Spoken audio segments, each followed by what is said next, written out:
Let the legends fly. Riffs, reviews, and metal. Every track in sight. For those about to talk, let's rock tonight.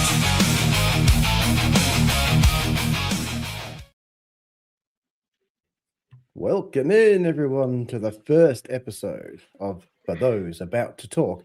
And those about to talk are me. Oh, I'll go that way. And my fellow brother, Scotty G. How you going, Scotty? Hanging in there, man. Right. Nothing So new. what we've got now, of course, is right down your alley. We are going to cover hard rock, heavy metal. I've picked the first 2 weeks, and then I'll let Scotty take the reins for a couple of weeks. And I've got in my head what I'm going to get from Scotty, but he might surprise me. He might just surprise me. Or I might. he might have given us a sneak preview yesterday, when he was showing us a couple of his furfies for next week's episode of The Flip Side. But You never know. I thought we'd start off with, I would probably say, my favorite album of this genre. Big Deep Purple fan growing up, and then obviously Ritchie leaves Deep Purple and decides to start his own band. This is their second album. The first one was actually called Ritchie Blackmore's Rainbow. And I get that because, you may as well use the name because everyone knows who he is. And obviously the second album here, they decided to cut that out and just go with Rainbow. As far as songs go, this is quite a short album with only 6 songs, but, 2 absolute epics on side 2 that run for about 8 minutes each. So, of course, Ritchie Blackmore, Ronnie James Dio, probably a strange pairing. But then again, I think anyone who pairs with Ritchie Blackmore is a strange pairing because, obviously we don't know the man, but from all accounts, he's a very hard guy to work with. Yeah. So it's probably why he works with his wife now because he can't argue with her. So, So Rainbow, what do you know about Rainbow? Rainbow, I know less than you probably think. Now, I'm familiar with their first album a little bit because that one's the one that's got Man on the Silver Mountain, right? Ritchie Blackmore's Or Rainbow, is it? 1975. Yeah, it is. It's the first and only single that came off that album was Man on the Silver Mountain. Yes, that's always been my favorite song by Rainbow, period. That is a Dio-esque song that carried over in his solo career, in my opinion. But I think Ritchie Blackmore done a good thing though by getting Ronnie James Dio, because let's go ahead and get it out in the open here, man. Dio's pretty much an unknown commodity until this moment, until Rainbow really forms. Yeah, now he may have been known. Yeah, and I've only heard a couple of songs from that era by him. And one of the songs that he made in that era was called Carolina County Ball. Pretty good fucking song. But anyway, yeah, it's pretty cool. One thing that I've learned about Dio is his progression from what he done in those first bands till he got to this one. Dio got heavier. I think Dio really found his vocal range in Rainbow, and he took it to another level with Sabbath. Man, there's one on here that's got a Sabbath, sound to it that kind of carried over to his Mob Rules and damn it, the Heaven and Hell. Yeah. But one thing about anything that involves Ronnie James Dio, I've got nothing against Blackmore. Like you, I wasn't really a huge Deep Purple fan. I do like a lot of their stuff, but mostly known commodities by them. Their deep track stuff, a lot of it I'm with. Some of it's okay, and some of it I could do without. Same thing with Rainbow. Um, this album here, though, it's mostly on my good side. Um, but one thing that I do notice that Dio, from Sabbath to his solo career, Dio pushed it heavier and heavier and heavy until about the mid 80s. And then, of course, things went kind of disarray for him. And then he came back with Sabbath in the early 90s and done Dehumanizer. But Rainbow went through a few lead singers, you know. What's that other guy? Joe Lynn Turner? Joe Lynn Turner, yeah. Yes. He done some pretty good stuff with Rainbow too, man. Um, Yeah, a lot more commercial once Joe hit, because Ritchie had made no secret to the fact that he wanted to be more on the radio and be more like, you know, The Foreigner and those kind of bands. So they definitely went more to that sound. yes. And another thing, and Dio has never been a radio guy. You don't hear Mob Rules on the fucking radio. You don't hear Neon Nights on the radio. I think I've heard they might be a couple songs that I've heard. Mystery, Rainbow in the Dark on the radio at points and times, but man, that's a rare commodity to hear Dio on the radio. So I guess I understand where he's coming from, but my favorite portion of Rainbow is the Dio era. So, yeah, well, I don't think it'd be any secret that most, you know, diehard Rainbow fans would say it was the best era. Obviously, they had a very short time with his name's going to escape me now. John Lord, he's in the band, right? Or was No, he was Deep Purple? He was Deep. Okay. Yeah, I mean, the problem with Rainbow for most people is the fact the lineup was never the same twice. You know, Ritchie, like I said, was a difficult person to work for, and every time a new album came out, or quite often a new tour would come out, they would have a different lineup. As I said, I think that's just the way he was. And I don't think he was very subtle about sacking people either. No, I've heard a lot of tales about him. He wasn't that kosher with the fans either, bro. I mean, he was just you can go ahead and say it. He was a fucking asshole. You know, Yeah, I mean, he was a control freak, basically. You know, I like him as a guitarist, so I don't want to insult him. Well, yeah. No, I'll insult him. I don't give a damn. I might love her music. I'll say Paul Stanley and Gene Simmons are fucking dickheads, but I love their damn music, man. I mean, a lot of these people, in all honesty, were probably happy we didn't really meet, because it would destroy our vision of them and what we thought of them. So yeah, I've heard a lot of bad things about Blackmore and his controlness, his, you know, band members going through with the fans. I've heard a lot of stuff about this guy. Yeah, I think a lot of geniuses can be very difficult to work with, and I get he's perfectionist and he wants everything done a certain way and he doesn't like pushback. You know, and that would have been definitely. I know I've heard Ronnie James Dio saying he thinks the fallout happened with him and Ritchie because Dio was getting a lot of the limelight. Well, hell, you want your singer to have the limelight. You're going to shine as a lead guitarist, but your front man is going to be the vocal point of your band, bro. I mean, come on, right? Yeah, you're right. But Ritchie likes to be the main man, you know, like.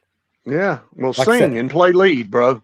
Okay, if you know, that's what I'd say. He can play lead. The lead's all right, but yeah. It's Motley pointing out it was produced by Martin Birch, who did the Iron Maiden and stuff.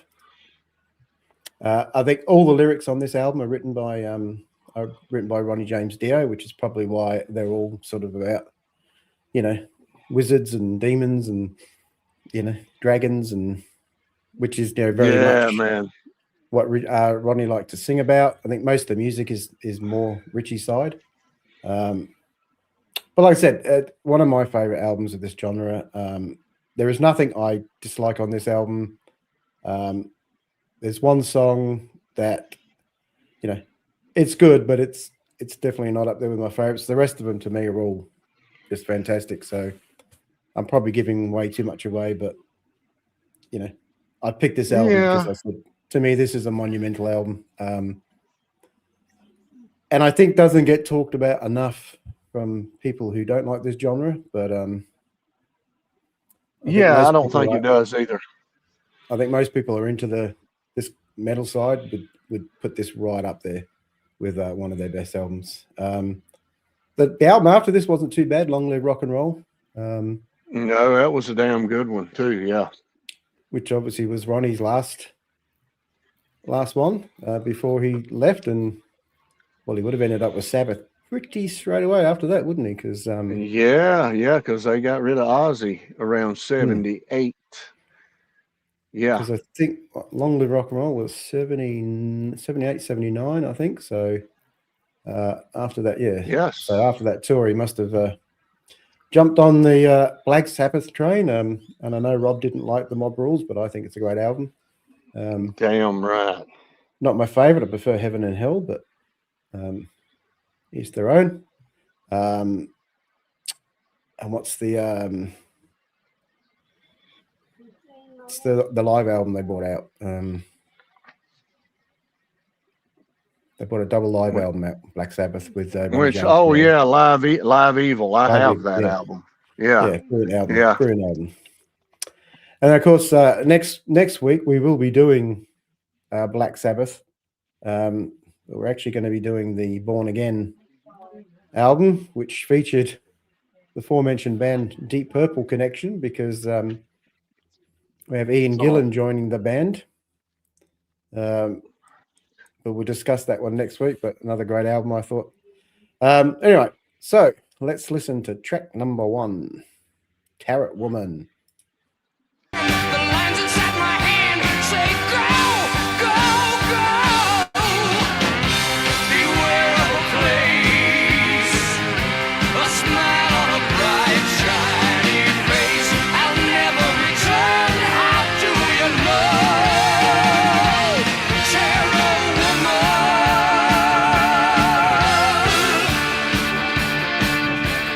I don't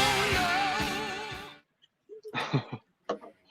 All right, so we talk on the flip side about the importance of a lead-off track. Now, I don't know what your opinion is, but I think this is a brilliant lead-off track. To me, this is a typical Dio song as well. This one would sit quite comfortably, I think, on one of his solo albums. To me, this is a 5 out of 5 opening track. I don't know what you think, but I just think it rocks along at a great pace. Dio sounds fantastic. I know Rob will probably be in the comments telling us how bad he was, but I get it. He's not everybody's cup of tea. But I think vocally he was magnificent. And to me, he's definitely, his prime was probably 20 years. Yeah, and I agree with his vocals, man. Even if a song I don't care for it that much, or it's one of the worst songs, whatever, Dio's vocals have always been great to me. I don't think he makes, if anything, he can make something that shit sound better. That's where I stand with Dio's vocals. I don't know what Rob's got against his vocals. I tried to get down to it, a few times. But he likes Rainbow in the Dark, but that's the same way Dio sings every fucking thing. So something's not registering for that. Dio's not one that really changes much. The only time he ever really changed was the Heaven and Hell album. And that was the transition between this and Black Sabbath. Mob Rules, that's where the Dio sound really got adapted for his solo career, because of course that's what he done after Mob Rules. But Holy diver. Yeah, to each your own on that, man. But I'm going to have to say this is the worst song on the album. Ooh. Yes, this is the worst song. I would have not led the album off with this song. It's too instrumental. Now, don't get me wrong. I like the intro. I like the intro to this. There's just too much. It's just overpowering through this song. It works in the rest of these songs, but there's something about this song right here and the way they drag the chorus out. I don't know what it is. I don't hate the song. I put It's Okay. It's not bad, but I would not have started the album with it. And to me, this is my least favorite song on the album, the first track. Well, obviously we're going to disagree straight away because it's one of my favorites. So. Yeah, I That's mean, right. see that's just the way it is, man. You know, you don't know because we don't know. We've never really talked about this band except that No, one not at time, all. I think. Um, um, over a year or 2 years ago, whatever. I can't remember how long it's been, but anyway. Um, so yeah, it's not. It's definitely my least favorite on here. So that means it only gets better for me. Well, like I said, I was surprised that you say it's the worst song on the album. You're probably the first person I've ever said. I mean, obviously, I don't speak to a lot of people about Rainbow, but yeah, all the people I know that like Rainbow have never said that this was the worst song on the album. But Oh, it's really? good because you're saying worst song on the album, but you don't hate it. No, I don't hate it, but I definitely wouldn't have started the album with it. In my personal opinion. So when you get to the song that you think should start at the album, let me know. I will. I will. Because I'll be interested to see which one you think. I sort of might have an idea, but we'll see. We'll see if I'm right. All right then. So Scott, a little bit disappointed with the opening track. Would have put it somewhere else. Let's see if he would go with "Run with a Wolf." In the sky, something evil's passing by. What's to come when the siren calls you go? To run with the wolf.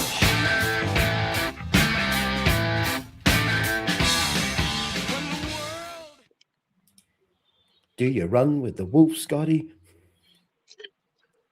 It would be Yeah, I like this interesting, one. wouldn't it? This is a little bit more stripped back than obviously the first song, and not quite as beefy. But I think it sits for me. It just sits underneath Carrot Woman. Definitely not the worst song on the album. We're coming up to that shortly. Once again, You gotta Dio's vocals. To me, it's amazing because, like, I listened to him here in Rainbow. Like I said, I can just hear him solo with most of this stuff. Yes. You know what I mean? Like there wasn't a big change for him. Yeah. No, not a lot. And obviously we don't always get that because we get people in bands and then they come solo and it's, they go a completely different way.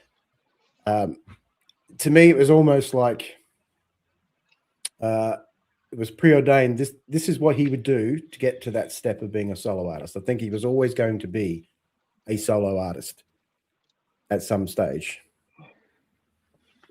Do you think so? That's how I see it. I think he was designed to be his own man. In all honesty, I was hoping Sabbath would have worked out for a while, but of course it didn't work out that way. But yeah, but he probably Dio couldn't didn't have miss gone a on to step. do his. He couldn't. I don't think he could have done his solo stuff with Sabbath though. Yeah, I do. I think a lot of those songs, especially on his first album, "Shame on the Night," all that dark riff, Sabbathy, just crunch. I think a lot of those would have wound up on Sabbath albums. Now You see, we can sit here and Holy Diver. We could sit here and speculate all we want to, But Ronnie James Dio always had that dark side of writing, and of course that fit right in the mold of Black Sabbath.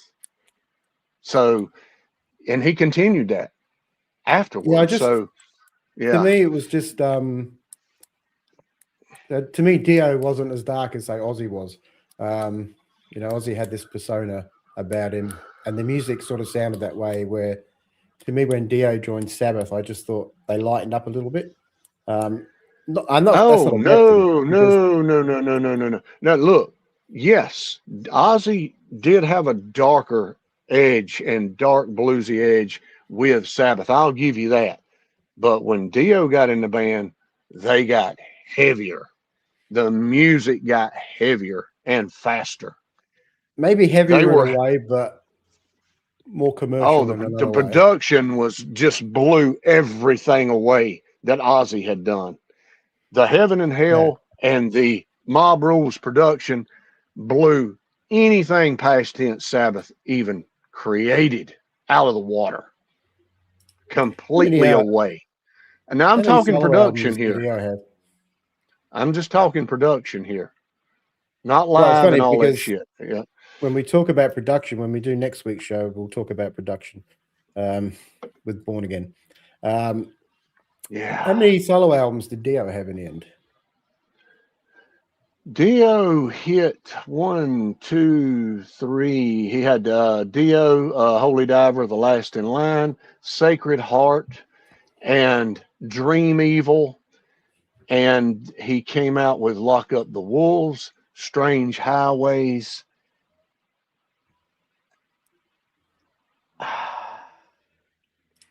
I kind Motley of says lost. 10. Damn, he had more, but I kind of lost touch with him after Strange Highways because he got back with Sabbath and done Dehumanizer, and I love that. I've got that. Sounded like the Jeff said Mob Sabotage. Rules.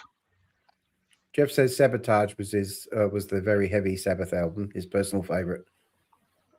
Sabotage. Hmm. Yeah. I'm not crazy about that one. No, because that's an Aussie earlier. Well, first part of Aussie career, isn't it? It's the sound, it's the production on the Never Say Die and the Sabotage and the Sabbath Bloody Sabbath albums are fucking terrible. Some of the songs are great, but the sound of those albums were pure shit. And I think that's what broke them up. Whoever they had doing that, Well, let's they be honest. just I think a lot of those heavier albums we listened to from the earlier days all had production issues. And I know, like I said, we'll talk about Born Again next week. yeah. I We'll did get see an way out article there. where I did see an article from Tony saying that he actually has got the masters for the Born Again album, and they're looking to remaster that one and change it. And I also heard Tony Iommi's got a new solo album coming out too. So That would be interesting. yeah, and obviously he'll have to get some people to sing on it. But Yeah. Motley said, "Angry Machines, Magica, Killing the Dragon, Master of the Moon." Yeah, see, I lost out on him after Strange Highways, man.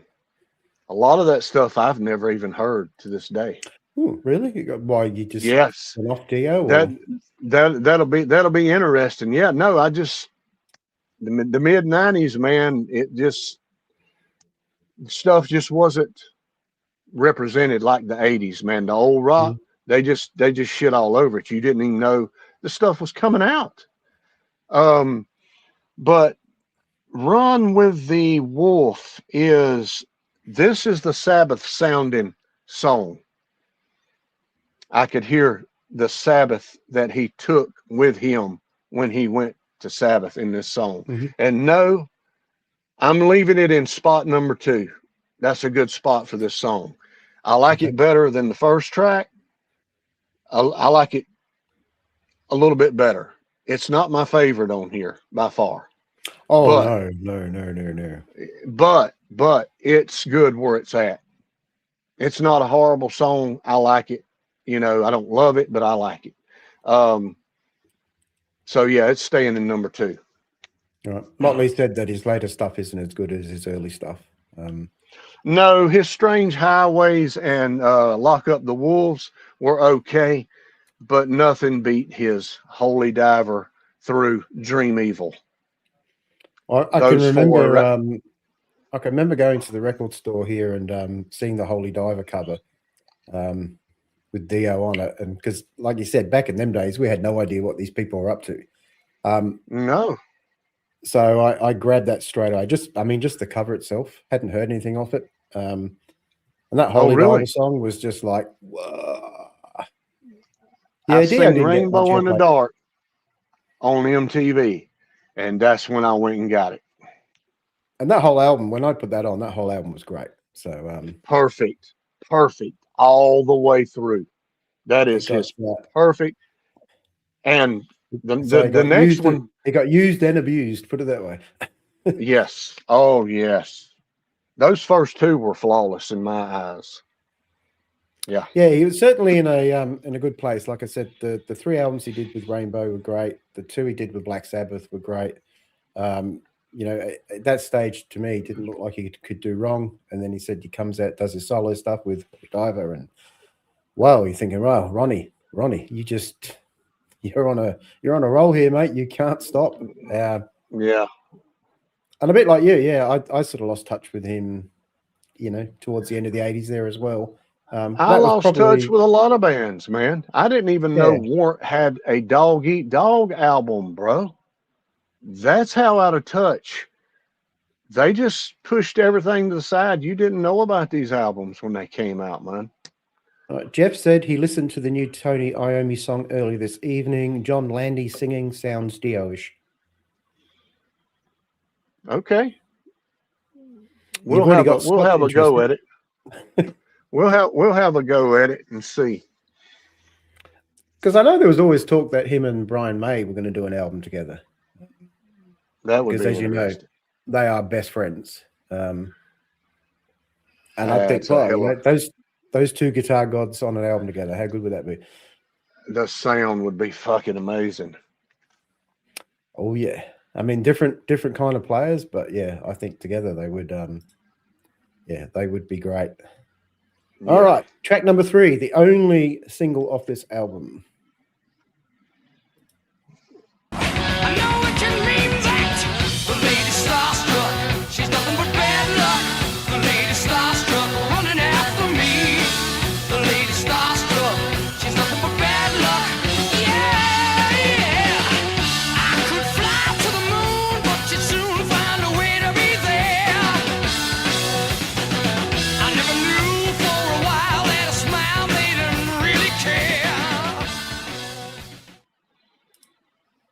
Lady Starstruck.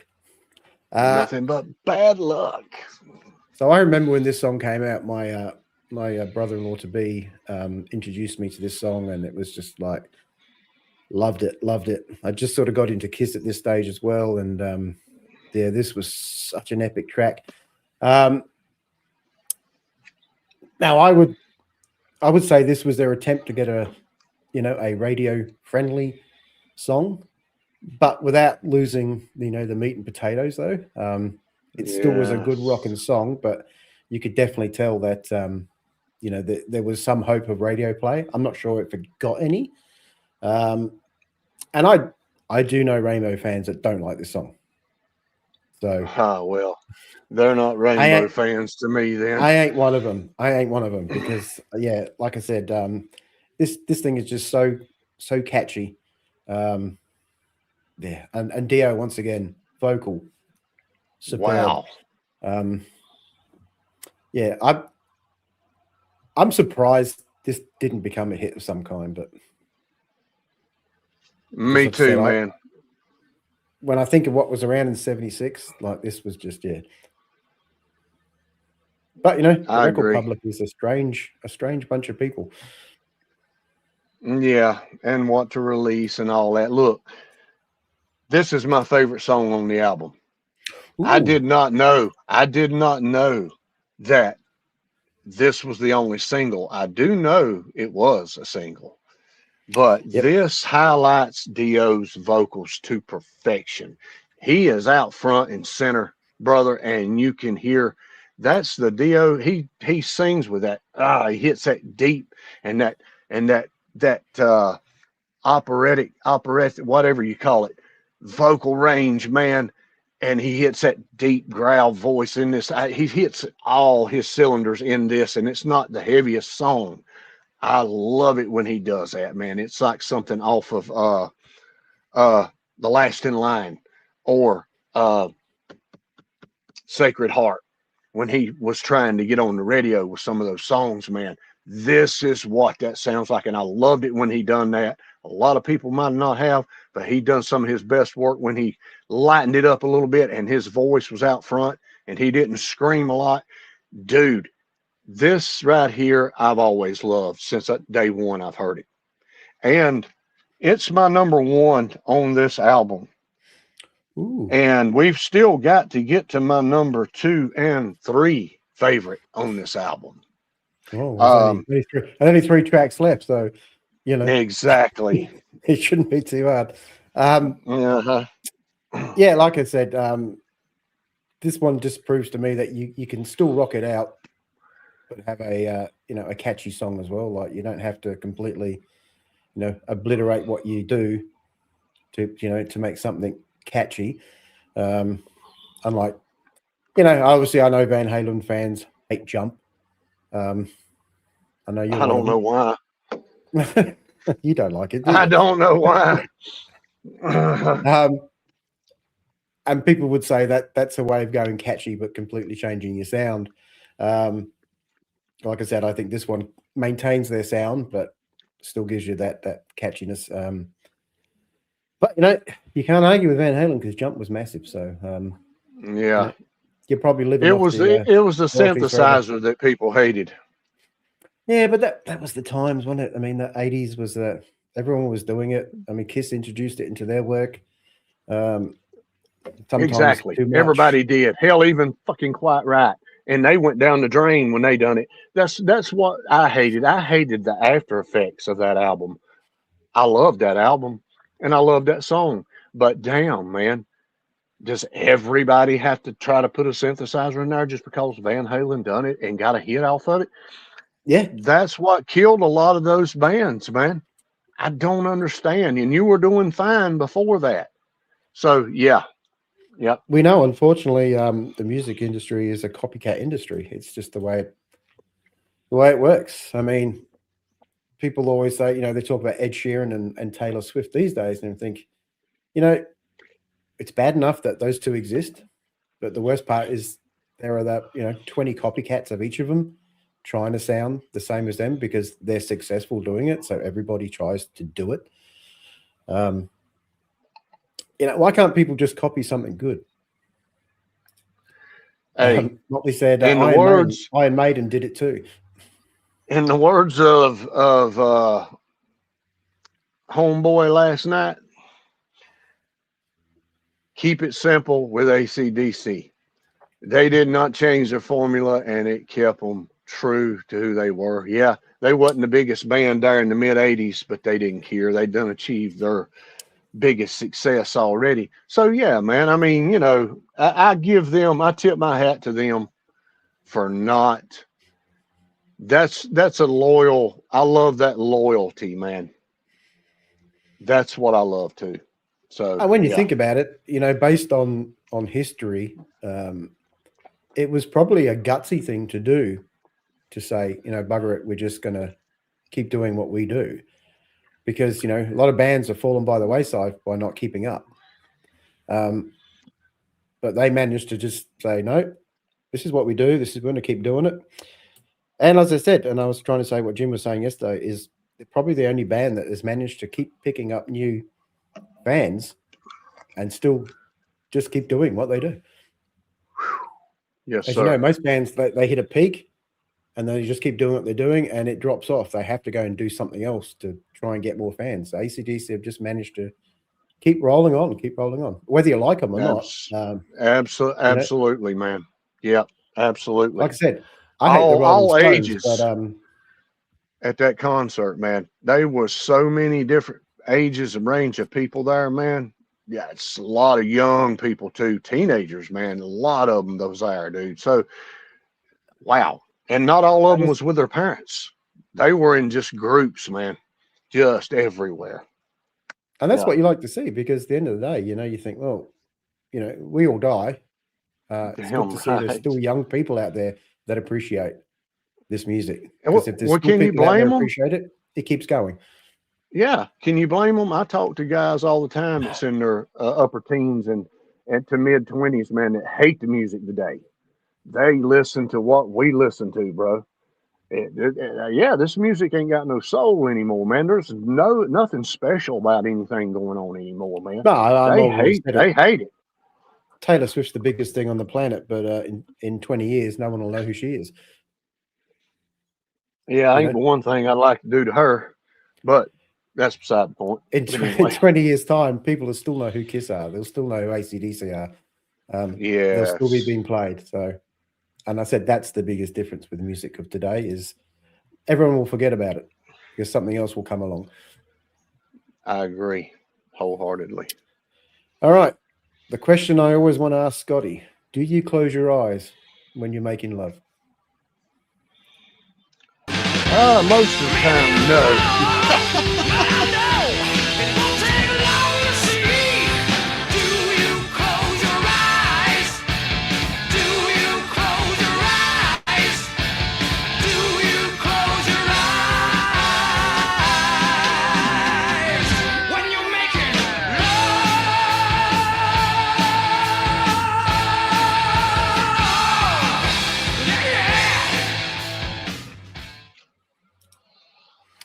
Okay. So we come to the point. This is my least favorite song on the album. Once again, I love the song. But if you had to take, if you said to me, you got to take one of them off, this would be the one I'd take off. And for no particular reason, like I said, there's nothing wrong with it. Motley said it's got cheesy lyrics. Motley said it's the worst song. Fuck. Come on, cheesy lyrics. We're all Kiss fans here. You can talk about cheesy lyrics. Yeah, it don't matter about them lyrics. Did you hear him? I was going to say to you that, I mean, with Rainbow, he does a couple of really great ballads, and his vocals on those ballads are so good. And I've seen a few live concerts of Rainbow with other singers, and they just cannot do it. It's very hard to emulate Ronnie when he sings like he does. So I'd hate to follow him. Oh yeah, yeah. It must have been difficult because you know, his voice is so unique, and those songs are sung a certain way, and then they say, right, you've got to come in. Obviously, we've got new tracks for you to do, but you've got to sing all these. But you're gonna have to sing. Yeah, yeah. This one right here is my track one. This is what I'm leading the album. Absolutely. You're coming out with that big echo and scream at the beginning, and then it's a harder edge song. It's got that higher, faster tempo going with it, man. And you got Dio's vocals, man, just after the chorus, just belting out them big long, just yes. This is what I'm starting the album out with right here. Absolutely. Well, that's not the one I would have picked because, like I said, it's my least favorite on the album. I suppose me and you both were opposite on that one, wasn't we? Well, we could start it because if I started the album with a song, everything from then on will just be wow. So I'd be quite happy. But I think it closes side A well because I said side B of this album is epic. I remember when I got hold of the album and I looked on the notes and I just saw 2 songs. I'm thinking, why is there only 2 songs on the second side? Not realizing, well, especially back in, not realizing people did songs that went for 8 minutes anyway. But yes, This, I think, if you ask most Rainbow fans, is their best song coming up. So obviously Scotty doesn't agree because he doesn't think it's the best song on the album. Never mind their best song ever. No, I don't think it's the best song on the album. But here we go. We'll get there. The legendary Stargazer. Stargazer. In the heat and the rain, with whips and chains, see him fly. So many die. We build a tower of stone with all flesh and bone, just to see him fly. We don't know why.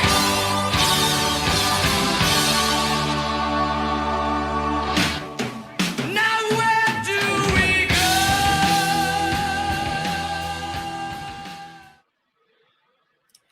It almost seems sacrilegious to have to do a 30-second sample of an 8.5-minute song, but unfortunately, YouTube way won't it let me is. do it anymore. This song to me is perfection.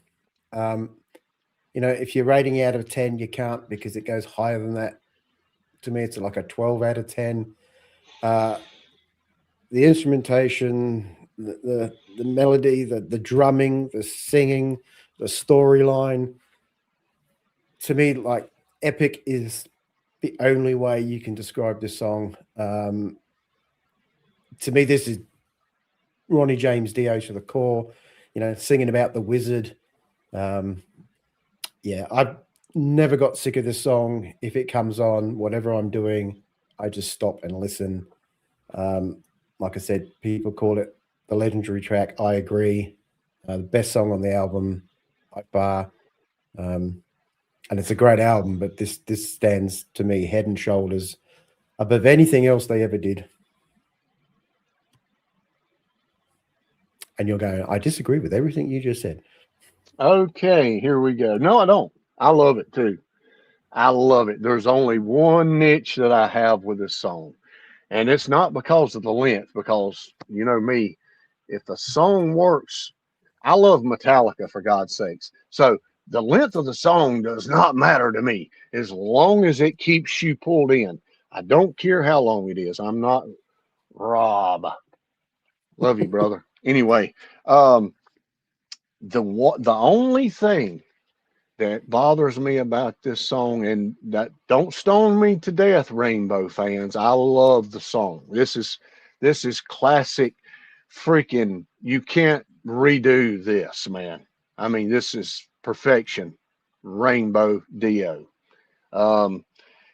It's the I understand that Rainbow's a synthesizer force like Deep Purple.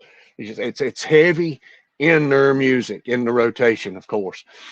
But I would have loved when he's singing the verses, I would have loved to hear more Ritchie Blackmore's guitar than the synth. That's the only niche that I have about it. That's the only niche. It's the synthesizer is overpowering the lead guitarist, which is the dominant guy in the band. Turn that lead up. Turn that lead up a little bit more, and let's match that sound a little bit. Let's match it. Let's hear that da da da, with the synthesizer. But it's just a little pick that I got. I love the song. Dio makes it perfect, man. Just about like anything he does, man. It's a great song. I've always loved it since day one. It just takes you on a journey, bro, into this mythical, magical world of his, man. I've always loved his songs when he starts talking about that. But this is you're my right there. third favorite song on this album. Well, like I said, it's definitely mine. It goes well and above what you can actually give a song. It's an A, triple, quadruple, six triple plus. It's like I said, when I heard this song, and obviously we got the final song to come up, and I'm thinking, wow, what's going to follow that? That's going to be pretty hard to follow. Yeah. Did they get it right? Well, let's have a listen. Yes.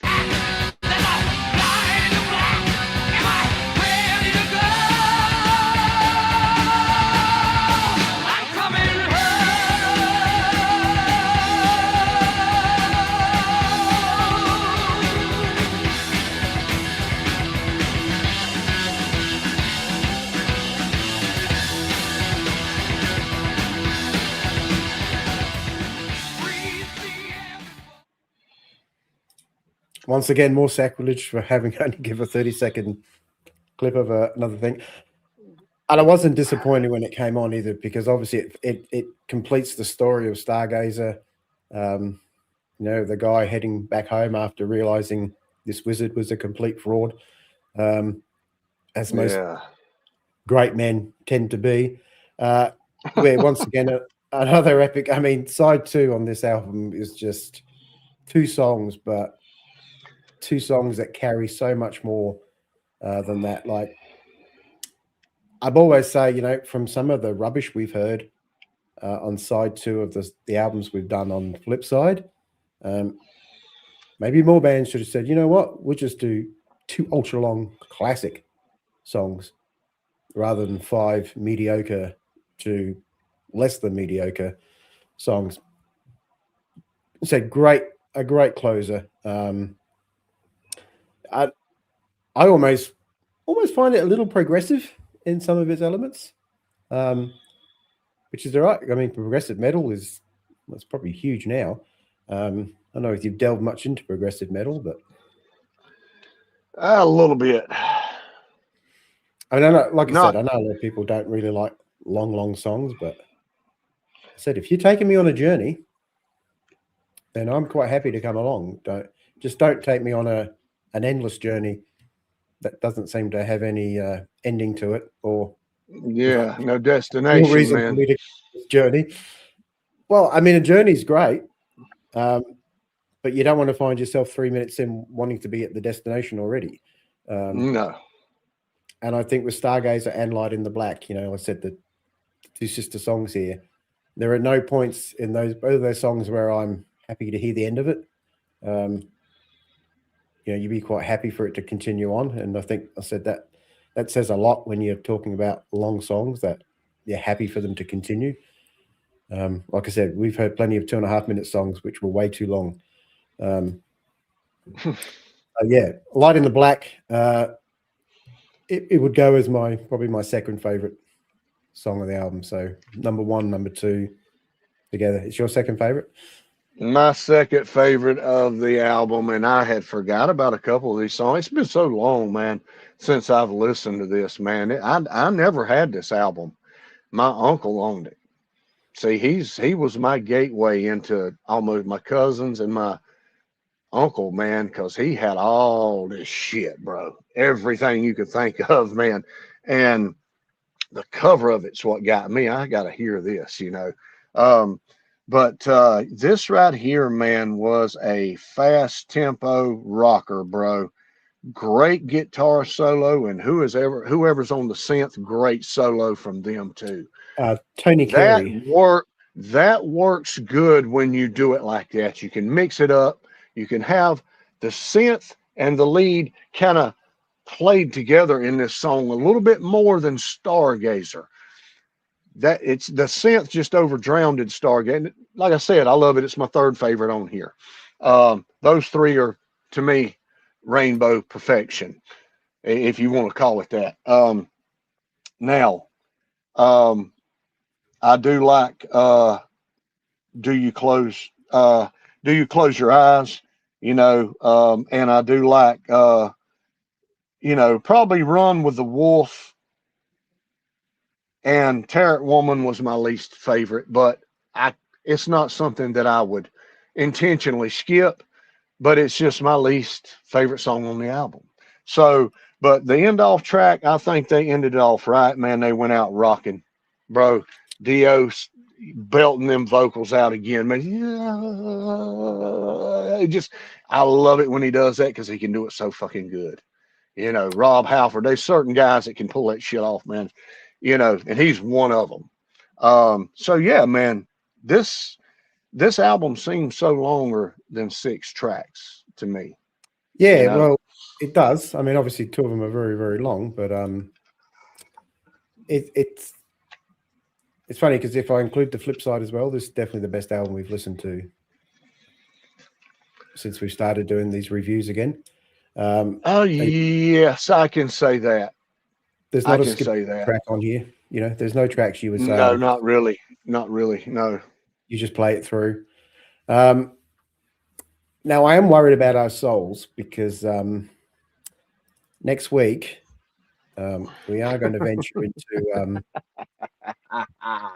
Black Sabbath's Born Again. And I remember seeing this album cover Woo! in the record store. Who don't remember seeing that album cover, bro? The only thing I was disappointed in is why did they not write Black Sabbath Born Again in red dripping with blood or something? You know, it's look, the album cover's insanely. You're not going to miss that. That's like Iron Maiden album cover, for God's sakes. You're not going to miss them. Or an old Kiss album cover, you know, when they destroy your love gun. That right there just stands out. Dude, those colors are amazing. I've always loved it. And the only album cover I think that ever made a lead vocalist vomit in the trash can. Right there. Well, like I said, I was worried that when I picked that album up that I was probably going to be sent straight to the gates of hell because I was worried when I got home, my mum might be saying, what the hell is that? Hey, I never let my dad see that. I kept that hid. Yeah. Had to. Kiss was bad enough. Twisted Sister, AC/DC. He took a Twisted Sister tape because he heard Burn in Hell. He took AC/DC Back in Black because he heard something he didn't like on it. I wasn't taking a chance with that one. Motley said Zero the Hero. Yes. I ain't going to get into it now, though. No. This is going to be a wicked. I hope nothing bad happens to us this week. No, we should be. Jeffrey said that is that Rob's baby picture. Yeah, that is Rob's baby picture. That's a good one right there. Hey, I bet Rob will love that one. He'll love that one. He needs to listen to that one. Based on everything I know about Rob, no, he won't. But I said I loved it. Like I said, we'd come out of the Dio era, and then we got this. And like I said, I was shocked to hear that Ian Gillan was the lead singer. Yeah. Strange he only did that one album with him, but yeah. He hated that album so much that he forced Deep Purple to get back together after that. You've come from Deep Purple and you joined Black Sabbath, and you've listened to the Dio albums that have just gone before, and you know, then you get told this is the stuff we're doing. It's like, yes. Okay. Wow. Now, Deep Purple has some heavy stuff, you know. I mean, yeah, but not like that. No, not like that. And but his vocals fit good on this, man. For me, I've always loved this album. And not only when he left this band or fired, I don't know how that worked out. He got back with the original Deep Purple. I mean, yeah, Deep Purple. And in my opinion, put out their best album, Perfect Strangers. Yep. Yeah, I love that song, Perfect Stranger, and Knocking on Your Back Door. Yes, those are my two right there, bro. But hey, who doesn't? That may be. That may be. Hello. Well, all right. Well, so that's it. That's the first episode down. Rainbow Rising. Said next week. Born Again, Black Sabbath. We'll do a little prayer before we go on, just to make sure. Yes. Everything's good. Obviously, Rob and I have sold out, and Backtracks coming up this weekend. And then next week back to We Need Alternatives, which I think has got Jim and his songwriting partner talking about how they go about writing songs. And then next Tuesday night on the flip side, we have Samantha Fox, I think it was, wasn't it? Samantha sister, Brittany Fox. Brittany. Yeah, the Touch twin me. sister. Touch me. I want to feel your body. That's her. That's it. That's it. All right. Well, if it's got that on, I don't mind that song. So, all right. Everybody, invite your demonic, satanic friends to the next episode. They'll love it. Yep. If Vacuum Heart's out there, come and see me. We'll talk about saving my soul. But until then, we'll catch you all later.